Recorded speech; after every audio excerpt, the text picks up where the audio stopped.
So I'm a huge fan of 80s slasher movies, and I just recently rewatched the Silent Night, Deadly Night films. The first two I rewatched. And I am watching 3, 4, and 5 for the first time. But I really wanted to talk about Silent Night, Deadly Night because this is one of those 80s slashers that got an interesting reputation that made people watch it more because it was banned, or the Moms of America tried to take it away from the movie theaters, and they successfully did. It only lasted like a week or two in theaters, but this is an interesting horror film because I love how it's cheesy and scary and creepy at the same time, so it's entertaining in both aspects.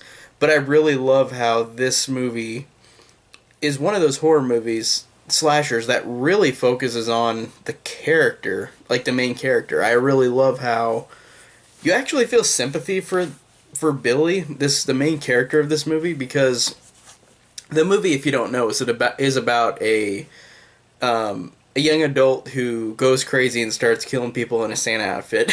And as silly as that sounds, I really did like how it built up to it, because this movie is interesting in how we were in the craze of 80s horror, because 80s horror was one of the biggest decades for horror ever, and it started that trend, and every studio bandwagon pulled all these horror movies out, no matter if they were good or bad or just entertaining.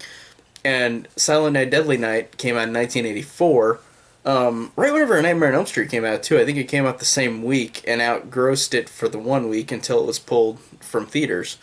But Silent Night, Deadly Night, I think, is interesting because it really does actually give you sympathy for the main character, and it actually is actually written interestingly for a horror movie, because the way that this movie starts is there's a kid named Billy and a baby Ricky with his parents. They're going to see their grandpa, um, and they go, and Billy meets this grandpa character, and the family has to walk out for a second. So then Grandpa, who was comatose until this moment, um, starts speaking to Billy, and he says all this fucked up stuff like Santa's gonna come and get you if you weren't naughty, or if you were naughty. And I love how it has that, and then right after this, Billy is this kid who's like 4 or 5 is terrified of Santa, and then this guy in a Santa suit robs and kills a guy at a convenience store, then tricks the family by standing out in the middle of the road like he needs his car fixed, and then he shoots and kills the family, or kills the parents, and Billy and Ricky are literally left there while Billy sees all of this happening. So he was already scared of Santa because his grandfather talked about how he's going to get you if you've been naughty. But then this guy dressed up as Santa who robbed a convenience store kills his parents, and he sees this front and center. And then he's taken to an orphanage with Ricky, and he then is beaten and treated bad by his mother superior, who is crazy. Like, she is legitimately like sadistic in how she tells like how she messes with Billy psychologically. Like, you see so well how he goes down this crazy path. So you got those three moments in this movie that is honestly the first hour almost of this hour and a half movie.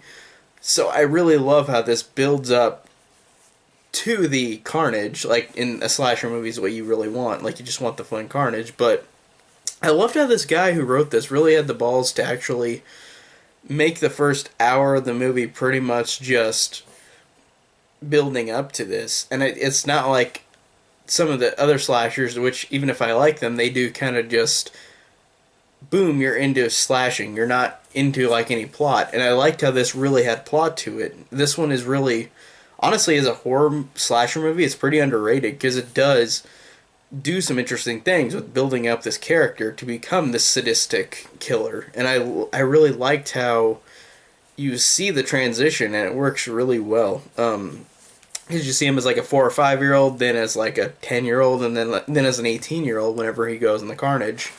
Um, but I really like that, and I like that it shows a good way of evolving this character. Like he kind of has a story arc to him where he goes more and more crazy, and by the end, whenever he dies, I thought it was cool that you see basically all the points of his life that led him up to it, to his rampage, and then by the end he gets shot. And I thought that was really cool, and I liked how entertaining it was because it was goofy. Like it has a lot of goofy moments in it, like the grandpa scene where he's telling Billy like Santa's gonna get you. Like it's really funny and really over the top how the grandpa plays it, or the guy who plays the grandpa. Um, but then there are creepy moments where, like legitimately creepy, where there's one kill where he goes in and kills this guy and this girl, and the girl's got a sister, and after the other two are killed, the sister, the little girl, comes up to Billy in a Santa suit and says, "Did you give me anything?" And he says, "Have you been naughty?" And he says it 3 times, more sadistically every time because he's so unhinged.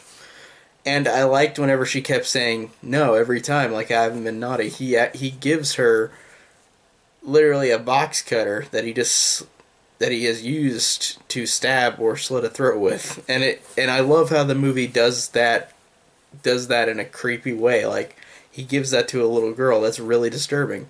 But like I said, it's interesting in how tonally the tone in it works as a funny movie and as a dark movie. Like it's got a lot of dark moments, but it is also really silly. Like there's one scene where like Billy goes and this kid is going down a hill with snow on it and going on a sled. And then Billy comes over and slashes his head off, and then you see the sled come down with the body still on there, no head, just sliding down the hill still. Like it's that kind of subtle humor that to me makes this really entertaining and really fun because it's not like extremely over the top, but it's got a lot of moments that are really funny, and they make it work in a way that to me, if it was played more straight, it would be less interesting. Like it's not like some of those horror movies from the 80s that sometimes are just so straight nothing, and like they just don't have anything that's interesting or funny about it. And I like how this is a good mix of humor and darkness. Like it's a cool fun little gem that I feel like people probably, if they've seen it, they understand. If you haven't seen it, I feel like it's something you should see.